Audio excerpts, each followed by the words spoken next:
இருக்கீங்களா?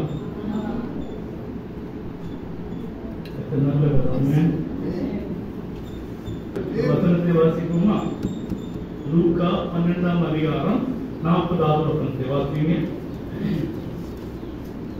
லூக்கா 12:40.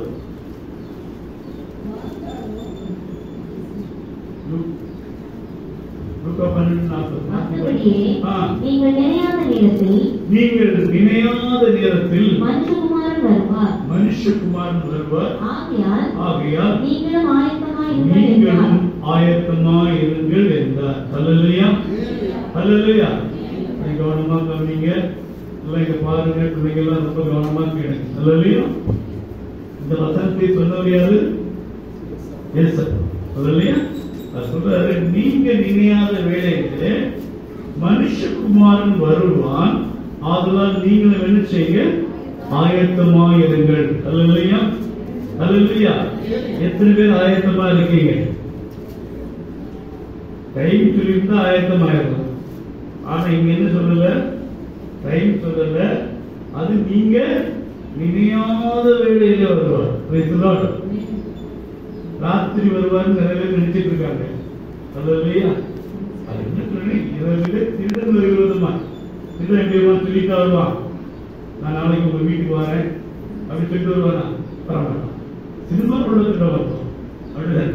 ஆனா நிஜத்துல சொல்லிட்டு வரமாட்டான். நம்ம எதிர்பார்க்காம இருக்க வேண்டும். ஏன்னா மோஸ்ட்லி ராத்திரி வரை காலம் நம்ம தான் தூங்கி இருப்போம். அதனால திருடனுக்கு ராத்திரி நல்ல நேரம். ஆனா அது மாதிரி நாம நினைக்காத நேரத்தில் யார் வருவாரா? இயேசப்பா வரப்போகிறார். ஹல்லேலூயா. அப்ப நம்ம என்ன செய்யணுமா? ஆயத்தமா இருக்கணும். ஏன் ஆயத்தமா இருக்கணும்? ஆயத்தமா இருக்கிறவர்கள் அவரோடு கூட போகலாம், இல்லாதவங்க திருப்பி இங்கே இருக்கலாம். அப்ப நம்ம என்ன செய்யணும்? ஆயத்தமா இருக்கணும். நமக்குள்ள அந்த நம்பிக்கை எத்தனை பேர் இருக்கு? இன்னைக்கு ஏசப்பா தான் போவேன் எத்தனை நினைக்கிறீங்க? கை வைத்து போகலாம். எத்தனை வயது?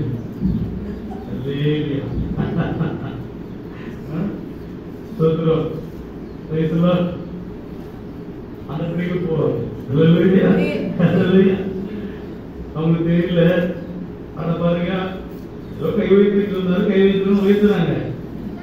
ஆமென். பாருங்க, ஆண்டவருடைய வருகையில நம்ம சேர்த்துக் கொள்ளப்பட வேண்டும் இல்லையா? அதுக்காக தான் ஆண்டவர் நம்மளை அழைத்திருக்கிறார். ஆமென்.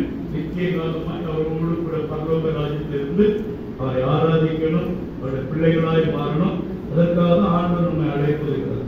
அப்ப என்ன செய்யணும்? எல்லாரும் ஆயத்தமா இருக்கணும். ஒவ்வொரு வாரம் சர்ச்சை வந்துட்டு இன்னும் நமக்கு இந்த கான்பிடென்ட் இல்லை, நம்ம ஆயத்தமா இருக்கிறோமா இல்லையான்னு கான்பிடென்ட் இல்லை. அது இல்லையா? ரைட்டுங்களா? அப்படின்னா இருக்கா? இல்ல. ஏன் இல்ல? தெரியல. இல்லையா? சரி, பாருங்க, சாத்தான் நம்முடைய அந்த ஆயத்தத்தை கெடுப்பது சாத்தான். இல்லையா? சாத்தானுக்கு நம்ம உடம்பு ஒரு விஷயம் இல்லை, நல்லா தெரிஞ்சிருங்க. நம்ம ஜீவன் கூட அவனுக்கு தேவை. நம்ம நமக்கு அதெல்லாம் கொண்டு வரது சாத்தான் இல்ல. அவனுக்கு தேவை தெரியுமா? சொல்லுங்க. ஆத்மா. நம்முடைய ஆத்மாவை பாதாளத்தில் விடுறது அவனுக்கு வேலை. ஆனா தாவீது என்னுடைய ஆத்மாவை பாதாளத்தில் விடி. அல்லையா? என் இருதயம் எப்பொழுது ஆயத்தமா இருக்கிறது. அல்லையா? எத்தனை பேர் இருதயம், எத்தனை பேர் இன்னைக்கு ஆயத்தமா இருக்கிறோம்? அல்லையா? எப்பொழுது ஆயத்தமா இருக்கு, எப்பொழுது வருவார் என்று சொல்லி ஆயத்தமா இருக்கு. நம்ம ரொம்ப முக்கியமான ஒருத்தர் நம்ம வீட்டுக்கு வராங்கன்னு சொல்லியிருக்காங்க. என்ன செய்வீங்க? காலையிலே இருந்து வீடெல்லாம் கிளீன் பண்ணி எடுத்து நீட்டா வச்சு எவ்வளவு ஆயத்தமா இருக்கும். அது சில வாழ பிள்ளைகளை கூட்டு வந்தா நம்ம கிளீன் பண்ணா ஒரு நிமிஷத்துக்கு நாத்தாக்கிப்படும். ஆனாலும் பரவாயில்ல, நம்ம என்ன செய்வோம்? ஆயத்தமா இருக்கும். ஏன்? ஒருத்தங்க நமக்கு முக்கியமானவங்க வாரேன்னு சொல்லியிருக்காங்க. நம்ம நேசிக்கிற ஒருத்தர், நம்மளை நேசிக்கிற ஒருத்தர் வாரேன்னு சொல்லியிருக்கும் போது நாம என்ன செய்யறோம்? ஆயத்தமா இருக்கிறோம். அது இல்லையா? பாருங்க, அது மாதிரி ஏசப்பா என்ன சொல்றாரு? இதோ நான் சீக்கிரமாய் வருகிறேன். அல்லையா? விசுவாசிகள் அதை மட்டும் தான் சொன்னார். ஏசப்பாவை எத்தனை நேசிக்கிறீங்க? அல்லேலூயா அல்லேலூயா. இயேசுப்பா நம்ம நேசிக்கிறார், உண்மைதானே? நீங்க எத்தனை பேர் அவரை நேசிக்கிறீங்க? நேசிக்கிறீங்க, அதெல்லாம் அப்புறம் ஆயத்தமே இல்லையே. நேசிக்கிறவங்க என்ன செய்வாங்க? ஆயத்தமா இருப்பாங்க. நம்ம இயேசுப்பாவை நேசிக்கிறோம், ஆனா எப்படி இல்ல? ஆயத்தமா இல்ல. முரண்பாடா இருக்கா இல்லையா? ஒருத்தங்க நேசிக்கிறவங்க வராங்கன்னா நம்ம என்ன செய்யணும்? ஆயத்தமா இருக்கணும். அவங்கள எதிர்பார்த்து, அவங்கள வரவேற்று, இல்ல அவங்களுக்கு ஒரு நம்மகிட்ட இருக்க ஒரு நல்லதை கொடுக்க, ஒரு நல்ல ஆகாரத்தை கொடுக்க, எதையாவது கொடுக்க நம்ம ஆயத்தமா இருக்கணும். அவர் என்ன சொன்னாரு? இதோ நான் இங்க வந்துட்டேன், வாசப்படியில் வந்துட்டேன். எங்க இருக்கிறாரு ஏசப்பா? வாசப்படியில் வந்தாச்சு. ஆனா இன்னும் நமக்கு தெரியல அவர் வாசப்படியில் நிக்கிறது. அவர் சொல்றாரு, நான் கதவை தட்டுறேன், எவன் என் சத்தத்தை கேட்டு கதவை திறக்கிறானோ நான் என்ன செய்வேன்? அப்புறமாய் வந்து உங்களோட கூட என்ன செய்வேன்? வந்திருப்பேன்னு சொல்லிருக்காரு. நம்ம கூட வந்து சாப்பிடுவார். அது இல்லையா? வீட்டுக்கு இருந்தாலே வேலை இருக்கிறது. இயேசுப்பா தான் சொல்றாரு, யார் என்னை ஏற்றுக்கொள்வார்களோ, யார் எனக்கு ஆயத்தமா இருப்பார்களோ, யார் எனக்காக காத்துக் கொண்டிருக்காங்களோ அவங்க வீட்டுக்கு நான் வருவேன். அல்லேலூயா அல்லேலூயா. அப்போ நம்ம உண்மையிலே இயேசுவை நேசிக்கிறோம் என்றால், அதை விடவும் மேலாக நம்மை நாம் நேசிக்கிறோம் என்றால் ஆயத்தமா இருக்க வேண்டியது மிகவும் அவசியம். அல்லேலூயா. நாம் ஆயத்தமா இல்லைன்னா நிச்சயமாகவே இயேசு வரும்போது கைவிடப்படுவோம். அல்லேலூயா. உங்களுக்கு நிறைய ஊமைகள் தெரியும். 10 கன்னிகைகள் இருந்தாங்க, அப்படிதானே? 10 கன்னிகைகள், அந்த 5 கன்னிகைகள் மோசம் கிடையாது. அல்லேலூயா. ஆனா கைவிடப்பட்டாங்க. ஏன்? ஆயத்தமா இல்ல. அவ்வளவுதான், சிம்பிள். ரொம்ப நல்லவங்க அவங்க. அவங்களும் மனவாட்டியா தான் வந்தாங்க. அவங்களும் கன்னிகைகள். கன்னிகைகள் என்ன? ரொம்ப பரிசுத்தமாய் தேவனுடைய வருகை அவரோடு எதிர்பார்த்திருந்தாங்க. ஆனா ஆயத்தம் இல்லை. நீங்களும் நாம என்ன செய்யலாம்? பொருந்திய சபை மாதிரி எப்படா வருவான்னு காத்துட்டு இருக்கிறோம். ஆனா என்ன இல்ல? ஆயத்தம் இல்லை. அல்லேலூயா அல்லேலூயா. அப்ப நாம ஆயத்தமா இருக்கணும்னு சொல்லிட்டு இயேசுப்பா வேதத்துல அப்போஸ்தலனாகிய பவுல் அவர் இந்த ஆயத்தத்தை குறித்து என்ன சொல்லியிருக்காருன்னு சொல்லி நம்ம இன்னைக்கு பார்த்து செபிக்க போறோம். வாசிங்கள் எபேசியர் 6ஆம் அதிகாரம் 10வது வசனம்.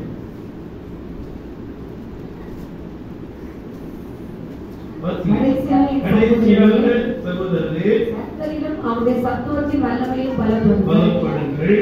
நீங்கள் பிசாசின் தந்திரங்களோடு எதிர்த்து நிற்க திராணியுள்ளோர் ஆகும்படி தேவனுடைய சர்வாயுத வர்க்கத்தையும் தரித்துக் கொள்ளுங்கள். ஏனெனில் மாம்சத்தோடும் இரத்தத்தோடும் அல்ல, துரைத்தனங்களோடும் அதிகாரங்களோடும் இப்பிரபஞ்சத்தின் அந்தகார லோகாதிபதிகளோடும் வான மண்டலங்களில் உள்ள பொல்லாத ஆவிகளின் சேனைகளோடும் நமக்கு போராட்டம் உண்டு. ஆகையால் தீங்கு நாளிலே அவைகளை நீங்கள் எதிர்க்கவும், சகலத்தையும் செய்து முடித்தவர்களாய் இருக்கவும் ஞானியுள்ளோர் ஆகும்படிக்கு தேவனுடைய சர்வாயுத வர்க்கத்தையும் எடுத்துக்கொள்ளுங்கள். அது என்ன பாருங்க? சத்தியம் என்னும் கச்சையை உங்கள் அறையில் கட்டினவர்களாய் போதும். அல்லேலூயா. பாருங்க, இங்கே அப்போஸ்தலனாகிய பவுல் அவர்கள் ஒரு யுத்தத்துக்கு நீங்கள் ஆயத்தமாக வேண்டும் என்று சொல்லுகிறார். அல்லேலூயா. அந்த யுத்தம் யாரோடு? மாம்சத்தோடும் இரத்தத்தோடும் அல்ல. அந்த யுத்தம் யாரோடு? பிசாசோடு. அல்லேலூயா. சரி, ஏசப்பா வருகைக்கு ஆயத்தம் இல்ல, பிசாசோடு யுத்தம் செய்ய எத்தனை பேர் ஆயத்தமா இருக்கீங்க? அதை டெய்லி பண்ணிட்டு இருக்க போய் பார்த்தேன். இனி என்ன ஆயத்தம் டெய்லி எங்க வீட்டுல வந்து பாருங்க என்ன நடக்குது. அப்படியா அப்படியா? நீங்க பார்த்து அப்படிதான் போல இருக்கு. அப்படியா? சொல்லுங்க. அல்லேலூயா. இப்போ இந்த மாம்சமும் ரத்தமும் நமக்கு தெரிஞ்சுன்னா நமக்கு தெரிஞ்சது. இப்போ பிரவீன் என் கூட அடி வைக்க வரான்னா நான் முடிவு பண்ணிடுறேன். இப்போ இவனை எத்தனை அடி அடிக்க இவனை கீழே போட்டுலாம், இல்லை எவ்வளவு வேகமா அடித்து இவனை கீழே போடலாம், எனக்கு ஒரு ஐடியா வரும். தேவி அடி வந்தா தெய்வம் என்ன செய்யணும்? அதுக்குள்ள ஒரு ரெடி பண்ணணும் இல்லையா? அப்போ நமக்கு இந்த மாம்சத்தோட ரத்தத்தோட யுத்தம்னா நம்ம முடிவு பண்ணிடலாம். யாரு ஜெயிக்கணும் நம்ம முதல்ல முடிவு பண்ணிடலாம். ஆனா நமக்கு யுத்தம் யாரு கூட தெரியாது. வான மண்டலங்களோட பொல்லாத ஆவி, துரைத்தனங்கள், அதிகாரங்கள், இப்பிரபஞ்சத்தின் லோகாதிபதிகள், இவங்க எல்லாம் யாரும் பிசாசின் தூதர்கள். இல்லையா? இந்த பிசாசோடு நமக்கு போராட்டம் இருக்கு. ஏசப்பா வரும்போது நிச்சயமா நம்ம அறிவோம். ஆனா இவன் வரும்போது நமக்கு தெரியாது. இல்லையா? அப்ப இவன் எதிர்த்து நிக்கணும். நம்ம என்ன செய்யணுமா? ஆயத்தமா இருக்கணும். இல்லையா? யுத்தத்துல ஜெயிக்கணும். ஆமென். அதனால அவர் என்ன சொல்றாரு? ஒரு யுத்த வீரன் ஒரு போர்க்களத்தில் நிற்கிறவன் எப்படி இருப்பானோ அப்படி தேவ பிள்ளைகளும் எப்பொழுதும் ஆயத்தமாக இருக்க வேண்டும். அதுக்குதான் இந்த அவர் வந்து ஒரு ராணுவ வீரனை குறித்து இங்க சொல்லி இருக்கிறார். அது முதல்ல என்ன? சத்தியம் என்னும் கச்சையை உங்கள் அறைகளில் கட்டினவர்களாயோ. அல்லையா? மிலிட்டரிக்காரங்க பாத்திருக்கீங்களா? பாத்திருக்கீங்களா? பெல்ட் எப்படி இருக்கும்? பட்டைய நிறைய மிலிட்டரிக்காரங்க நிக்கிறது பெல்ட்டே பார்த்துனாங்க. அப்படிப்பட்ட மிலிட்டரிக்காரங்க உண்டு. அல்லையா? பெல்ட் வந்து கெட்டியாச்சுனாலே அது ஒரு பலனை கொடுக்கும். அல்லையா? ஸ்ட்ராங் ஆகிடும். அந்த பெல்ட் ரொம்ப ஸ்ட்ராங்கா இருக்கும். இங்க ஆண்டவர் என்ன சொல்றாரு? சத்தியம் என்னும் கச்சையை உங்கள் அறைகளில் கட்டினவர்களா இருக்கணும். அல்லையா? சத்தியம்னா என்ன சொல்லுங்க? வார்த்தை, அப்புறம் இயேசு, அப்புறம் கரெக்ட் சொல்லுங்க. இன்னும் சொல்லுங்க. சுவிசேஷம். புரியுதா? சத்தியம்னா வார்த்தை, இயேசு, சுவிசேஷம், உண்மை. அல்லையா? இந்த 4 காரியங்களிலும் நாம சரியாய் அணிந்திருக்கணும். அல்லையா? இயேசுவை நாம் கொண்டிருக்கணும். ஃபர்ஸ்ட் அல்லையா? முதல்ல யார் இருக்கணும்? நம்ம கூட இயேசு இருக்கணும். சரியா இருக்கணும். அல்லையா? அவர் எங்கதான் இருப்பாரு? எங்க இருப்பாரு? சொல்லுங்க. இயேசு எங்க இருப்பாரு?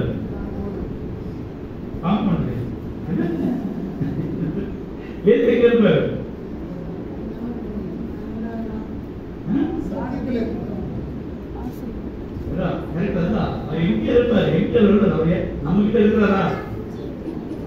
பரிசுத்த கூட்டம் நடுவில் வாசம் பண்ணுகிறது. பரிசுத்தம் இல்லாத யார் இருக்க மாட்டா? இயேசு இருக்கவே இல்லையா? நல்லா தெரிஞ்சுங்க. பரிசுத்தம் உள்ளவன் மாத்திரமே இயேசுவை தரிசிக்க முடியும். இயேசு வந்தாலும் தரிசிக்க முடியும். அப்ப யார் ஒருத்தர் பரிசுத்தமா இருக்கீங்களோ உங்க கூட யார் இருப்பா? இயேசு இருப்பா. அல்லையா? அப்புறம் சுவிசேஷம். இந்த சத்தியம் என்ன? சுவிசேஷம். சுவிசேஷம் என்ன சொல்லுங்க பார்க்கலாம். சுவிசேஷம் என்ன சொல்லுங்க? சரி, சச்சி என்ன சச்சி சொல்லுங்க.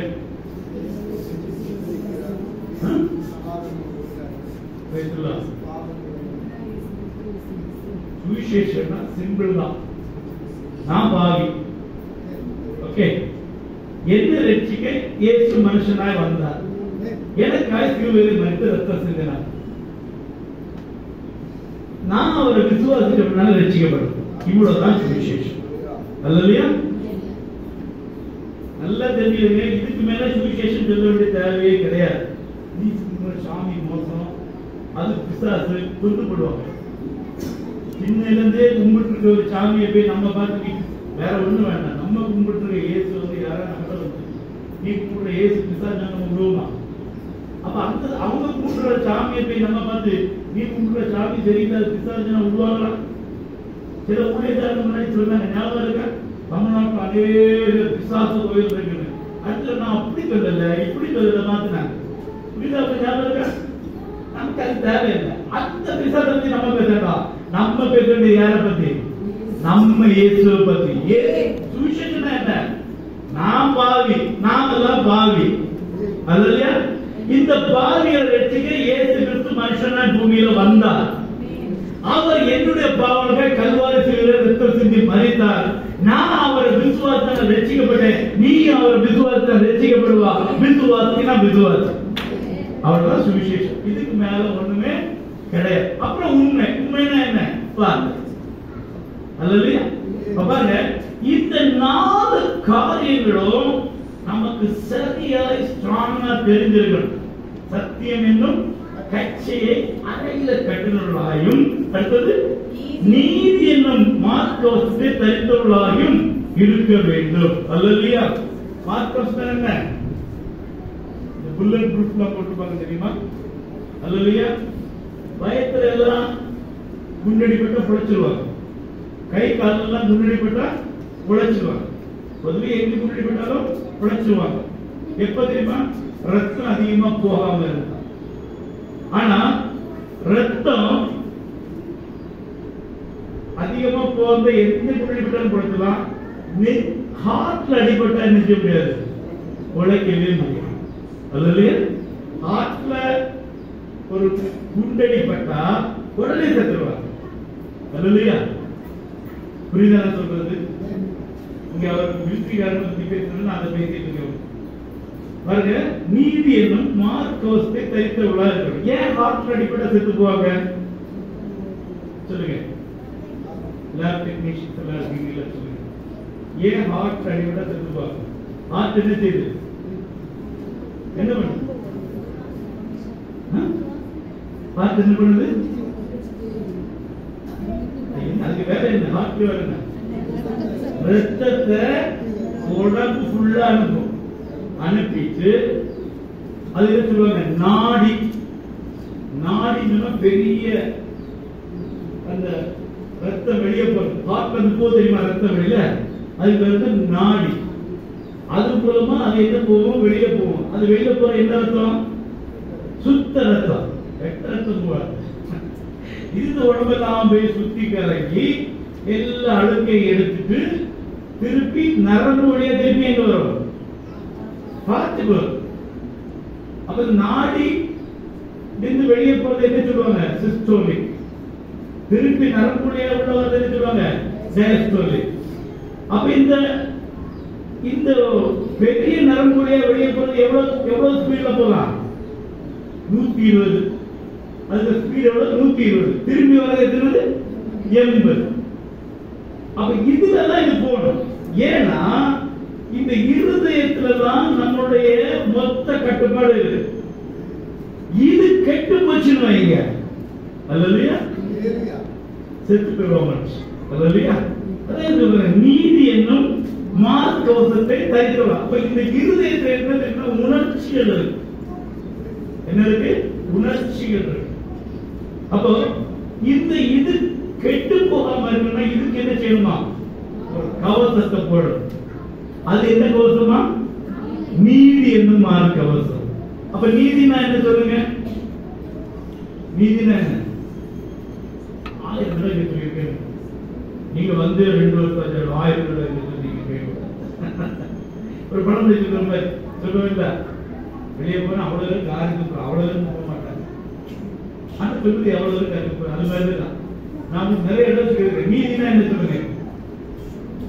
சீக்கிரம், நிறைய பிரச்சனை இருக்கு. நிறைய சொல்லுங்க.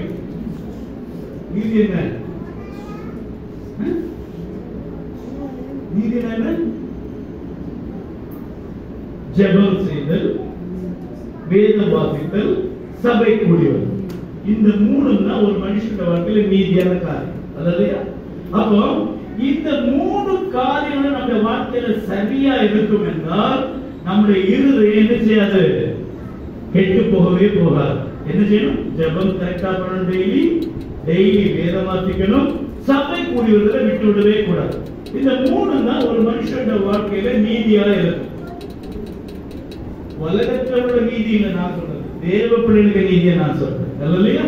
அப்போ அந்த நீதி என்ற மார்க்கவசம் நமக்கு இல்லைன்னா நம்முடைய உணர்ச்சிகள் கெட்டு போயிடும்.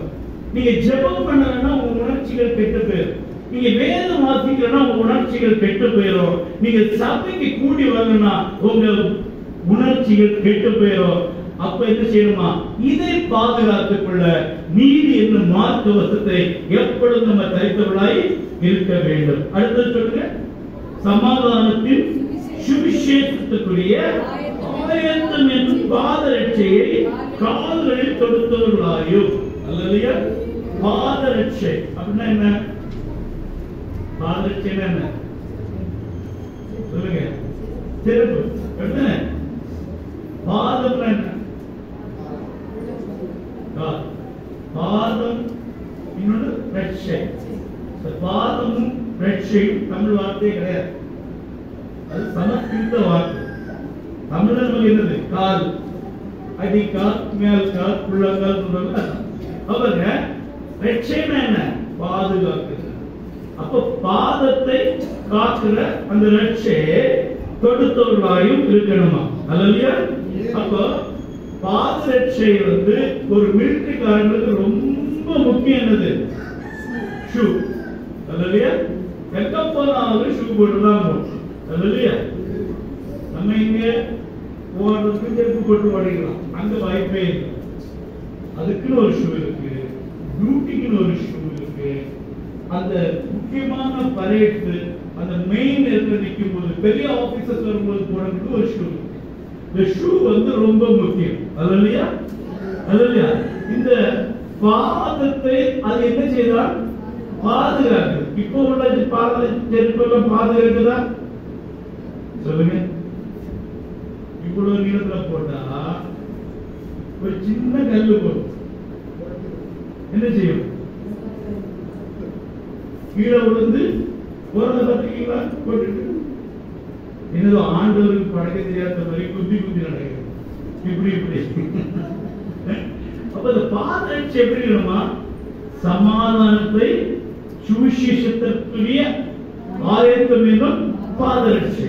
அப்போ சுவிசேஷத்திலேயே இங்க என்ன சுவிசேஷம் சொல்லியிருக்கிறாரு?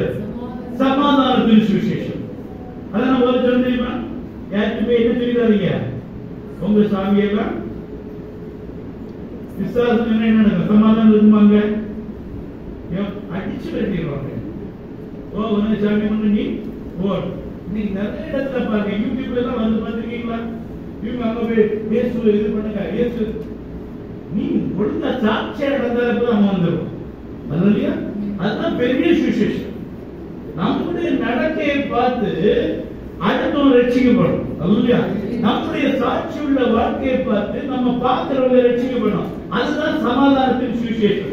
அதான் வேதம் சொல்றது, சமாதானத்தை கூறி நற்காரியங்களை சுவிசேஷம் அறிக்கையுடைய பாதங்கள் மலைகள் மேல எவ்வளவு அழகா இருக்கிறது. அல்லையா? அப்ப உங்களும் நீங்களும் என்னுடைய பாதங்கள் அழகா இருக்கணும்னா சாட்சி உள்ள ஒரு வாழ்க்கை தேவை. அல்லையா? அப்ப இந்த சுவிசேஷத்தை நம்ம சொல்ல போகும்போது மிகவும் கவனமா இருக்கணும். எந்த ஒரு மதத்தையும் இந்துக்கள்கிட்ட போய் அந்த அவங்க கொண்டு சாமியை நமக்கு தெரியும், நமக்கு தெரியாது, யாரும் தெரியும், அவங்கள்ட்ட போய் வேண்டாம். இல்லையா? இப்ப நம்ம அம்மா அப்பா ரொம்ப மோசமா இருக்காங்க, நம்ம அப்பா அம்மாவை ரொம்ப மோசம், ஊருக்கே தெரியும், யாராவது நம்ம சொல்ல விடுவோமா? புரியுதா? இல்ல நம்ம பிள்ளைய இருக்கணும், நம்ம பிள்ளைய நம்ம அடிப்போம் பிடிப்போம் என்னவும் செய்வோம், இன்னொருத்தவங்க அடிக்க விட்டு கொடுக்குமா? விட்டு கொடுக்க மாட்டோம். ஏன்?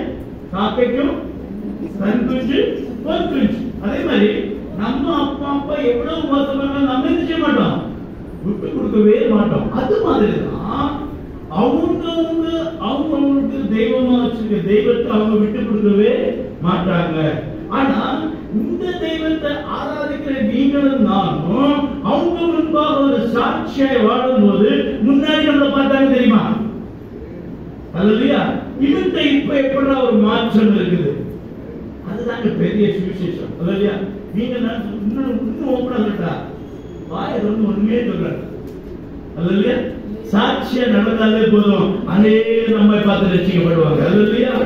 அதான் வேதத்தில் தெரியுமா? அநேகர் உங்களுடைய முகத்தின் ஒளியை பார்த்து பரலோகத்தில் உள்ள பிதாவை மகிமைப்படுத்தி உங்களுடைய முகத்தின் ஒளியை செய்யணுமா?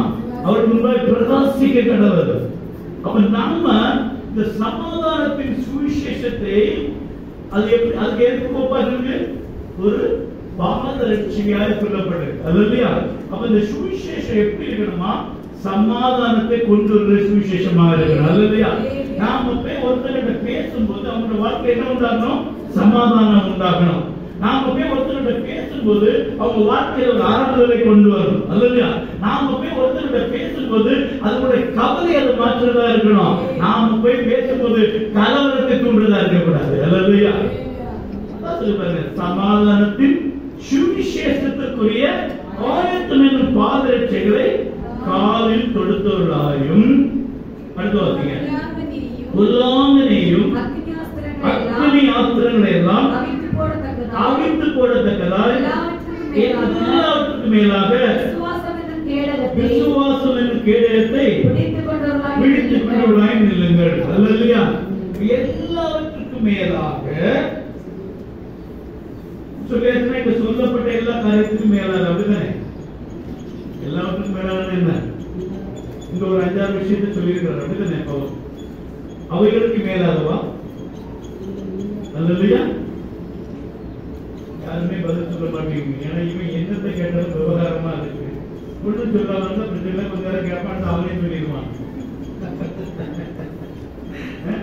எல்லாவற்றுக்கும் மேல அந்த அக்னி ஆஸ்திரங்கள் என்னவென்று பொல்லாங்கன். பொல்லாங்கன் யாரு? சாத்தான். இங்க வந்து என்னன்னா எதிராளி. இது எதனால? அப்ப இருந்தவங்க யாரும் ரோமன் பேரரசு. சரியா? அப்ப ரோம போர் சேவர்கள் எய்கிற அக்னி ஆஸ்திரங்களுக்கு என்ன செய்யணுமா? அவித்து போடத்தக்கதாய் எல்லாத்துக்கும் விசுவாசம் என்று கேடயத்தை பிடித்தவர்களாய் நில்லுங்கள். அல்லேலூயா. அந்த காலத்துல என்ன செய்வாங்கன்னா, வரிசையா போர் சேவர்கள் நின்று, இன்னைக்கு மாதிரி அன்னைக்கு என்ன இல்ல, துப்பாக்கி கிடையாது. அன்னைக்கு என்னது? அம்பு. அம்பு எப்படி விடுவாங்க? நம்ம இந்த மிருகத்தெல்லாம் வேட்டையாடுற நேரம் விட மாட்டாங்க. வரிசையா 100 பேர் அப்படி வரிசையா நின்று, சினிமாலாம் இருக்கு. சினிமாக்கு வந்துட்டான்னு நினைக்கக்கூடாது. நீங்கெல்லாம் பரிசுத்தம் இருக்கு, அப்படிதானே? பழைய கிளாடியேட்டர் ஒரு சினிமா, இந்த பெண் இருந்த ஒரு சினிமா, அதெல்லாம் வந்து பாத்தீங்கன்னா இந்த ரோம அந்த ராமங்களை பற்றியுள்ள சினிமா. இதெல்லாம் பாத்தீங்கன்னா நம்ம வந்து எப்படி ஒரு காலை கீழே வச்சுட்டு நினைச்சுவாங்க, இப்படி வானத்துக்கு நேரம் விடுவாங்க. அந்த பக்கம் எதிரி படை இருக்கும். இவங்க வானத்துக்கு நேரம் வந்து எல்லாம் 100 அம்பு ஒரே மழை மாதிரி கிளம்பு மேல இருந்து வரும். அல்லேலூயா. அப்ப பாருங்க, இதுல இருந்து தப்பான என்ன செய்யணுமா? விசுவாசம் என்னும் கேடயத்தை பிடிக்கும். அப்ப அந்த அதுல இருந்து தப்புறதுக்கு அந்த கோச்சைகள் என்ன செய்வாங்களா? இந்த வலது கால முட்டிய மடக்கி இடது கையில இப்படி அந்த கேடயத்தை பிடிச்சிடுவாங்க. பிடிச்சிட்டு இந்த வலது கையை வச்சு பக்கத்துல இருக்க கோச்சைகளுக்கு தோலை பிடிச்சிடுவாங்க. வரிசையா 100 பேர் சுத்தி இருந்து பிடிக்கும் போது ஒரு பெரிய ஒரு ஷீல்டு மாதிரி பாதுகாக்க. அல்லேலூயா. எத்தனை அம்பு விழுந்தாலும் என்ன செய்யாது? இந்த கேடயத்தை பட்டு தெரிச்சு போகுமே தவிர ஒரு மனுஷனுக்கு ஒரு ஆபத்தும் வராம இந்த கேடயம் பாதுகாக்கப்படும். அல்லேலூயா. அது எப்படி இருப்பாங்க? இடது கையில கேடயத்தை பிடிச்சிட்டு வலது கால் முழங்கால போட்டுட்டு இந்த கையை வச்சு பக்கத்துல இருக்கிற அந்த போர் சேவகன் கோல்ல பிடிச்சி வரிசையா 100 பேர் சுத்தி நிற்பாங்க. அப்ப அந்த ஒட்டு கொண்டு என்ன செய்யறாங்க? கேப்பே இருக்காது, பிடிச்சிடுவாங்க. பிடிச்சா என்ன ஆகும்? இன்னொருத்தர் பிடிச்சா என்ன ஆகும்? என்ன சொல்லுங்க? தடுமாற மாட்டோம். அல்லேலூயா. ஷேக் ஆக மாட்டோம். ரெண்டாவது ஒரு நம்பிக்கை வரும். அப்படிதானே? நம்மள ஒரு பிடிச்சுக்கிறார். அல்லேலூயா. நான் தங்கிதான் செய்யும். போர் சேவர்களுக்கு மேல எப்படி இருக்கும்? ஃபுல்லா வேர்த்து கொட்டிட்டே இருக்கும். கட்டெல்லாம் பண்ண மாட்டாங்க, கையெல்லாம் ஓப்பனாதான் இருக்கும். இங்கே ஒரு இது கட்டி இருப்பாங்க. கொஞ்சம் நாத்தம் அடிக்கும். நாத்தம் அடிக்க மாட்டேங்காதா? அடிக்கும். இல்லைன்னா வீட்டுல போய் கையை தூக்கி மனசு பாருங்க தெரியும். இது தீர்க்க தரிசனம் இல்லை, நான் சொல்றேன். கொஞ்சம் மனசு பாருங்க, அப்ப தெரியும். பக்கத்துல இருக்கிற போர் சேவன் போர்க்களத்தை நம்ம மேல கையை வச்சு பிடிக்கும் போது நாத்தம் என்ன செய்யும்? அடிக்கும். கையெல்லாம் வேர்த்து வலுவழுன்னு தான் இருக்கும். அல்லேலூயா. ஆனாலும் பிடிச்சிட்டு நிற்பாங்க. என்ன தெரியுமா? சத்துருடத்து பாதுகாக்கப்படணும்னா அப்படி நின்னாதான் பாதுகாக்க முடியும். அப்ப சபையில இருக்கிற நம்ம அனைவரும் இந்த விசுவாசத்தை ஒருமிச்சு பிடிக்கணும்.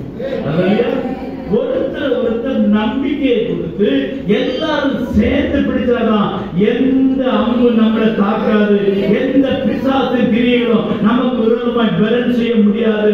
காரணம், நாம ஒருமித்து நிற்கும் போது நமக்கு விரோதமாய் எந்த பிசாசும் நிற்க முடியாது. அல்லையா அல்லையா?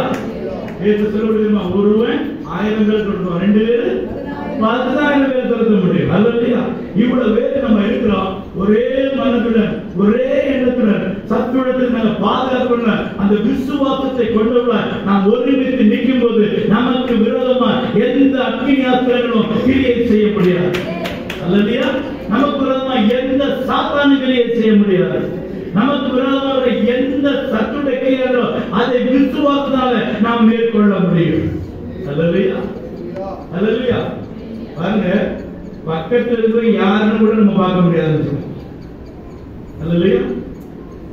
அப்படி ஒற்றுமையா இருக்குமா நம்ம சபைக்குள்ளாடி? 2 பேர் சேர்ந்தீங்கன்னா என்ன செய்வீங்க? ஆளை பார்ப்பீங்களோ? அப்படிதானே? 2 பேர் சேர்ந்து வாங்கினா என்ன செய்வீங்க? உங்களுக்கு யாரை பிடிக்குமோ நீங்க அவங்கள்ட்ட போய் வருவீங்க. அப்படித்தானே? உண்மையை சொல்லுங்க இல்லையா? பக்கத்தில் இருக்கிற ஒன்றும் பிடிச்ச சொல்லுவீங்களா? இல்லையா?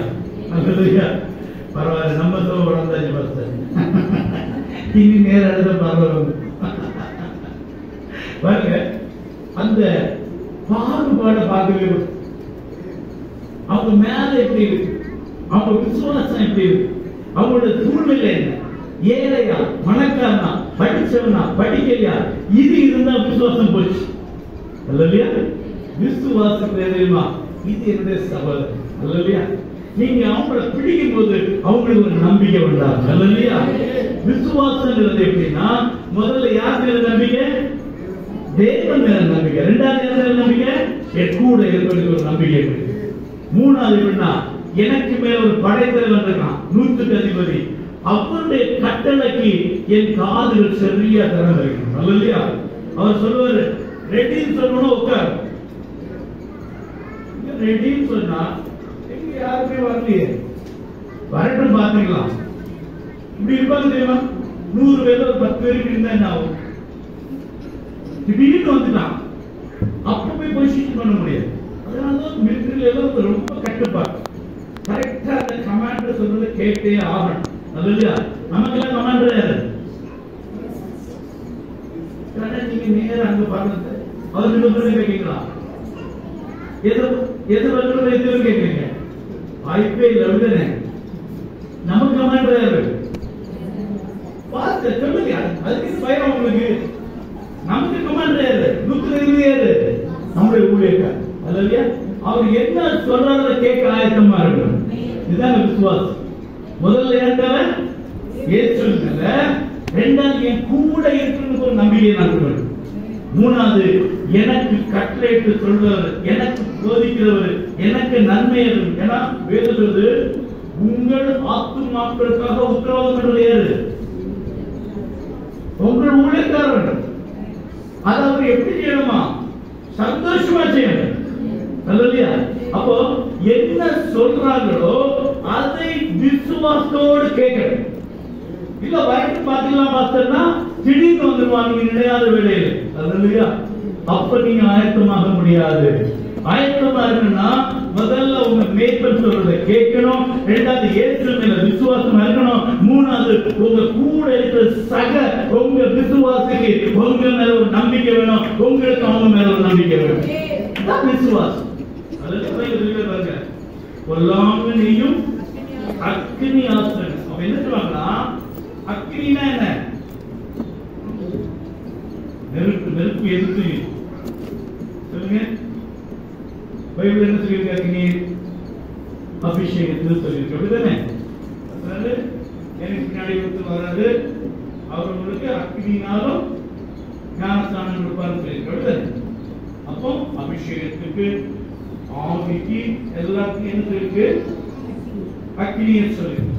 அந்த காலத்துல காரணம் என்ன சொல்லுவாங்கன்னா, இந்த அம்புல முனையில தீயை ஒட்டி விடுவாங்க, அக்னி அது விடும், தீ பிடிக்கும் இல்லையா? ஆனா இந்த விசுவாசம் என்று கேடயத்தை பிடிக்கும் போது அக்னியும் பலவந்தம் செய்யாதுங்க இல்லையா? பாருங்க இங்க அப்ப அக்னி இடத்துக்கு அடையாளம் அபிஷேகம், சுத்திகரிப்பு, இதெல்லாம் யார் ஈவாங்களாம்? யார் ஈவாங்க? கொல்லாங்க. கொல்லாங்க எப்படி அக்னி ஆஸ்திரே தெரியுமா? சொல்லுங்க, கொல்லாங்க எப்படி அக்னி ஆஸ்திரே தெரியுமா? எப்படி? பாவத்தை கொண்டுதான். சொல்லுங்க, எப்படி ஈவா? கள்ள உபதேசம். நல்ல தெரியுங்க. இப்போ அபிஷேகம், தீர்க்க தரிசனம், ஆவி, இதெல்லாம் யாரு செய்ய முடியும்? இல்ல, கொல்லாமையும் அக்கினி அஸ்திரங்களுக்கு கவித்து போடத்தக்கதா, அவித்து போடத்தக்கதா அல்ல? அப்போ விசாரத்துக்கு தெரியும், உங்களை போய் இந்த கூட்டத்திலிருந்து வெளியே கொண்டு போக முடியாது இல்லையா? இனி இந்த கூட்டத்துக்கு நீங்க வெளியே போனா நீங்களா போனாலும் பாஸ்டர் கோவப்பட்டு, இல்ல இங்க வர யாரையா கோவப்பட்டுட்டோம், இல்ல இவன் அடிக்கடி நம்மளே குற்றம் சொல்றாங்க, இப்படியேதான் கோவப்பட்டு தான் போக முடியும். ஆனா உங்களை வஞ்சிக்கிட்டு அவன் எப்படி வருவான் தெரியுமா? அல்லேலியா போட்டுதான் வரணும். புரியுதா உங்களுக்கு? அரோரா போட்டு நம்ம சம்பளிப்போமா?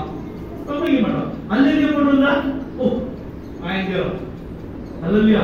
அவர் உங்களுக்கு அப்படி தீர்க்கதரிசனம் சொல்லுவார், அவர் உங்களுக்கு அப்படி அபிஷேகம் சொல்லுவார். ஆனா நல்லா தெரிஞ்சுக்க, இந்த தீர்க்க தரிசனம், இந்த அபிஷேகம், ஆவியின் அசைவாடல், இதெல்லாம் மேல இருந்து வருதுன்னு நினைச்சுக்கிட்டு ஏமாந்துட கூடாது அல்லையா? விசாசியதான் எஞ்சி விடுவான், மேலதான் வரும். ஆனா இது தேவனிடத்திலிருந்து வருகிறான்னு அறியணும் அல்லையா? அப்ப ஒரு தீர்க்க தரிசனமோ, ஒரு அபிஷேகமோ, ஒரு வல்லமையை வெளிப்படுத்தும் போது இது தேவனிடத்திலிருந்து வருகிறதா, இது உண்மையான அபிஷேகமா, இது உண்மையான தீர்க்க தரிசனமா எப்படி அறிந்து கொள்ள முடியும்? சொல்லுங்க. வசனத்தின்படியாக இருக்கணும் அல்லையா? கர்த்தருடைய வார்த்தையின்படியாக இல்லைன்னா அது பொல்லான நெய்கிற அக்கினி அஸ்திரம் அல்லையா? எல்லா ஆவியையும் நம்பிடாதீங்க, எல்லா அபிஷேகத்தை நம்பிடாதீங்க, எல்லா தீர்க்கதரிசனத்தை நம்பிடாதீங்க. அவங்க யாரா இருந்தாலும் சரி, கர்த்தருடைய வார்த்தையின்படி ஒரு தீர்க்கதரிசனம் வரலன்னா, கர்த்தருடைய வார்த்தையின்படி ஒரு அபிஷேகத்துக்குள்ள அவங்களை நடத்தலன்னா, கர்த்தருடைய வார்த்தையின்படி ஒரு ஆவியை அவங்களை அனலாக்க முடியும்னா அது நிச்சயமாக பிசாசு எய்கிற அக்கினி அஸ்திரம் அல்லையா? இது எப்படி கண்டுபிடிக்கிறது? அதுக்குதான் இந்த விசுவாசத்தை நம்ம எல்லாம் செய்யணும், ஒருமித்து நிக்கணும் அல்லையா? ஒரு ஆலோசனை கேட்கும் போது எல்லாத்தையுமே ஆலோசனை கேட்காதீங்க அல்லையா? அதுக்குதான் ஒரு கமாண்டர் வச்சிருக்காங்க, ஒரு மேய்ப்பர், ஒரு நூற்றுக்கு அதிபர் அல்லையா? அப்போ நீங்க எல்லாத்தையுமே ஆலோசனை கேட்டீங்கன்னா அவங்களுக்கு தெரிஞ்ச ஆலோசனை சொல்லுவாங்க. நம்ம இருக்கிற சூழ்நிலைக்கு யார் என்ன சொன்னாலும் இப்படிதான் இருக்கும், வேத வாக்கார் அல்லையா? அல்லையா? விசாரணை வெளியில இருந்து சொல்ல மாட்டான், உள்ள இருந்து தான் சொல்லுவோம் அல்லையா? அல்லையா? சொல்லுவோம். நீங்க மலைகளை தாண்டுவீங்கன்னு சொல்லுவோம், மலைகளை தாண்டிடுவீங்களா? தாண்ட முடியுமா? யோசிங்க. ஒரு தீர்க்கதரிசி ஒரு தேவ மனுஷன் சொல்லிட்டு இந்த கல்லை பார்த்து இப்படி பேருந்து போகுதுன்னு நம்பிடாதீங்க. கர்த்தர் அதை எதற்கு சொன்னார், ஏன் அதை சொன்னார், எங்க சொன்னார், அதை எதற்கு ஒப்பிட்டு சொல்றாரு ஆராய்ந்து பாருங்க. அதன்படியா இந்த தீர்க்கதரிசனம் அதை நம்புங்க. இல்லாம போய் மலை பார்த்துக்கிட்டு நீ இங்க போ, நீ இங்க போகுதுன்னா அது போகுமா? இந்த காட்டு மரத்தை பார்த்து பேர்ந்து போய் கடல்ல நடப்பினா அப்படியே ஆரம்பிச்சிருக்க. யோசிக்கணும், ஆண்டவருக்கு எதை சொல்றார் இல்லையா? காட்டத்தி மரம்னா என்ன? காட்டு அத்தி மரம்னா என்ன? காற்றோட அத்தி மரம் ஒண்ணுக்கும் பிரயோஜனம் இல்லாதது. ஒண்ணுக்கும் பிரயோஜனம் இல்லாத பார்த்து இருக்கணும். நீ போய் என்ன விட்டு சொல்ற அல்லையா? பிரயோஜனமானதை பற்றி கொண்டிருங்க அல்லையா? நம்ம விசுவாசம் என்ன, நம்ம நம்பிக்கை என்ன? கர்த்தர் மேல இருக்கணும். அல்லேலூயா. அந்த விசுவாசம் என் கூட உள்ள சகோதரனுக்கு ஒரு நம்பிக்கை கொண்டுறணும், எனக்கு ஒரு நம்பிக்கை கொண்டுறோம். இது எல்லாத்துக்கும் மேல எனக்கு என்று வைத்திருக்கிற மேய்ப்பன் மேல எனக்கு ஒரு நம்பிக்கை வேணும். இது இருந்தாதான் எந்த பொல்லாத அக்கினியாத்திரம் வந்தாலும், எந்த கள்ள உபதேசம் வந்தாலும், எந்த மாய்மாலத்தான ஊழியக்காரன் வந்தாலும் உங்களை ஒன்னும் சேதப்படுத்த முடியாது. அல்லேலூயா. ஏன்னா அப்பதான் இந்த கேடை உங்களை பாதுகாப்பு. அல்லேலூயா. என்ன யார் பேசுறா, இவங்க என்னத்த பேசுறாங்க, எதை சொல்றாங்க, இந்த கவனமா பாத்துக்கிட்டீங்க. அல்லேலூயா. ஏன்னா வாரதிக்கு வேற வேலையே இருக்காது. இன்னைக்கு இங்க வருவார், அடுத்த 2 வருஷம் இங்க வருவார். ஒரு நாள் அவர் என்ன வேணாலும் சொல்லிட்டு போயிடுவார். உங்களை நன்றாக அறிந்த, உங்கள் சூழ்நிலையை அறிந்த, தன்னுடைய ஆடுகளை அறிந்த மேய்ப்பருக்கு நம்ம என்ன செய்யணும், செவி கொடுக்கணும். அப்பதான் நீங்க பிசாசுக்குள்ள தந்தத்திலிருந்து தப்ப முடியும். பிசாசு செய்கிற அக்கினியத்திலிருந்து என்ன செய்யணும், தப்ப முடியும். அல்லேலூயா. அதுதான் இங்க அவர் சொல்லியிருக்கிறார். ரோம சேவர்கள், அன்னைக்கு போர் சேவர்கள் எப்படி தங்களை இந்த அக்கினி ஆஸ்திரங்கள் அந்த அம்புகளிலிருந்து பாதுகாக்கிறார்களோ, அதுவேல நம்முடைய தலைக்கு மேலாக தேவனை நிறுத்திக் கொண்டு, அந்த விசுவாசத்தை வைத்துக் கொண்டு, நம்முடைய சகோதரனு கூட நம்ம ஒருமித்த இருந்து கொண்டு அந்த மேய்ப்பன் சொல்வதை கேட்டோம்னா எந்த பிசாசும் நம்மளை மேற்கொள்ள முடியாது. அல்லேலூயா. பொல்லாங்கனியும் அக்கினி ஆஸ்திரங்களை எல்லாம் அவித்துக் கொள்வதற்கு எல்லாவற்றுக்கும் மேலாக விசுவாசம் என்ற கேடயத்தை பிடித்துக் கொண்டவர்களாயும் நெல்லுங்கள். அல்லேலூயா. அடுத்தது என்ன பாத்தீங்க, ரட்சணியம் என்னும் தலைச்சீராவையும். ரட்சணியம் என்னும் தலைச்சீரா என்ன, ஹெல்மெட். அல்லேலூயா. ஹெல்மெட் போட்டா எதுக்கு பாதுகாப்பு? தலையில என்ன இருக்கு சொல்லுங்க, மேல மூளைதான் போயிருக்கு. தலையில என்ன இருக்கு, முடி இருக்கு, அப்புறம் என்ன இருக்கு, போட்டு இருக்கு. எழுதுனே இருக்கா இல்லையா, இருக்கா இல்லையா, இருக்கு. எழுதுனே வேற என்ன இருக்கு, வீடு எங்க பார்த்து களிமண்ணுதான் எல்லாம் சொல்லுமா, களிமண்ணா இருக்கு. நமக்கு இருக்கிறது சொல்லலாம். உண்மையிலே இல்லாம என்ன இருக்கும், மூளை இருக்கு. மூளை வந்து மூளை தான் ரொம்ப முக்கியம். மூளை தேர்ந்து பார்த்தா மொத்தத்திலே தேர்ந்து போயிடும். இறுதியில் என்ன இருக்குன்னு சொல்லியிருந்தேன், உணர்ச்சிகளாக. மூளையில் என்ன இருக்குன்னா எண்ணங்கள், சிந்தனைகள், செயல்பாடுகள் இருக்கு மூளையில். அப்ப இந்த எண்ணங்களும் சிந்தனைகளும் செயல்களும் நம்முடைய இந்த மூளைக்குள்ள இருக்கிறபடினால இந்த மூளையை ஒரு போர் செய்வன் எப்படி தன்னுடைய தலையை ஒரு ஹெல்மெட் வச்சு பாதுகாத்துக் கொள்வாரோ அதே போல நம்ம என்ன செய்யணுமா, ரெட்ஷிப் என்னும் ஹெல்மெட் வச்சு பாதுகாத்துக் கொள்ளணும். அல்லேலூயா. தேவனை அறிந்து எல்லாருமே ரட்சிக்கப்பட்டிருக்கீங்க. அப்படிதானே? ரட்சிக்கப்பட்டிருந்தீங்க பாதுகாப்பு. நல்ல கேள்வி. எத்தனை பேருக்கு விஷயத்தில் நான் ரட்சிக்கப்பட்டிருக்கேன்? அல்லேலூயா. ரட்சிக்கப்பட்டிருக்கீங்களா இல்லையா? புரியல நினைக்கிறேன். எல்லாம் கொஞ்சம் கவனமா கேளுங்க. ரட்சிக்கப்பட்டிருக்கீங்களா இல்லையா? அல்லேலூயா. சத்தமா சொல்லுங்க பாருங்க. இன்னும் சத்தமா சொல்லுங்க பாருங்க. எத்தனை பேர் ரட்சிக்கப்பட்டிருக்கீங்க? ஆமென். அல்லேலூயா. பாருங்க, இந்த ரட்சிப்பு என்கிற அந்த ஹெல்மெட்டை வச்சு நம்முடைய தலையை பாதுகாத்துக் கொள்ளணும். அப்ப என்ன தெரியுமா இருக்கும், இப்போ பியூர் சயின்ஸ் இருக்கு. பியூர் சயின்ஸ் அது மாறவே மாறாது. அப்ளைட் சயின்ஸ் ஒண்ணு. இப்போ ஒரு ஆப்பிள் மேல இருந்து கீழே போட்டா அது கீழே விழுது. அது என்ன விதி? நியூட்டன் விதி. எதை மேல போட்டாலும் கீழே விழும். அதுக்கு எதிரா ஒருத்தர் கண்டுபிடிச்சார். இதுக்கு ஆப்போசிட் ஒரு ரொம்ப பவர்ஃபுல்லான ஒன்று என்ன மேல அது என்ன ராக்கெட். அதை வச்சுட்டு அந்த ரைட் சகோதரர்கள் என்ன கண்டுபிடிச்சாங்க? பிளைட்டை கண்டுபிடிச்சாங்க. அப்போ உண்மையான சயின்ஸ் என்னது? மேல எந்த போனாலும் கீழே விடணும். ஆனா அதே மீறி ஒன்று போனா என்ன போகணும்? அதுக்கு ஒரு அது வந்து அப்ளைட் சயின்ஸ். அதே மாதிரி பியூர் உண்மையான சத்தியம் என்னது? சொல்லுங்க. உண்மையான சத்தியம் என்னது? தூய சத்தியம் என்னது? பைபிள். நிறைய சொல்லி தரணும்னு நினைக்கிறேன். அல்லையா? மாம்பழம் இல்லையா? மாம்பழம் தெரியுங்களா? ஒரு வறுக்க மாம்பழம் பாத்தீங்களா? நல்ல டேஸ்ட். அதே வறுக்க மாம்பழத்தை நம்ம ஒரு விதையை கொண்டு வந்து நட்டா பல வருஷம் ஆகும். அது வளர்ந்து மரமாயி பூ பூத்து காய்கறி வச்சு வளர்ந்தது பல வருஷம். இப்ப என்ன செய்யறாங்க? அட்வான்ஸ்டு டெக்னிக் அந்த சயின்டிபிக் எழுதுறாங்க. இந்த வறுக்க மாம்பழத்தை கொஞ்சம் சீவிட்டு இன்னொரு மாம்பழத்தை கொஞ்சம் ஒட்டி வச்சா 2 வருஷத்துலயே பூத்து காய்ச்சல். புரியுதா உங்களுக்கு? இன்னைக்கு நம்ம கடையில பார்க்கிற பப்பாளி, இந்த கொய்யாக்காய் எல்லாமே என்னது? ஹைபிரிட்னு சொல்றோம்.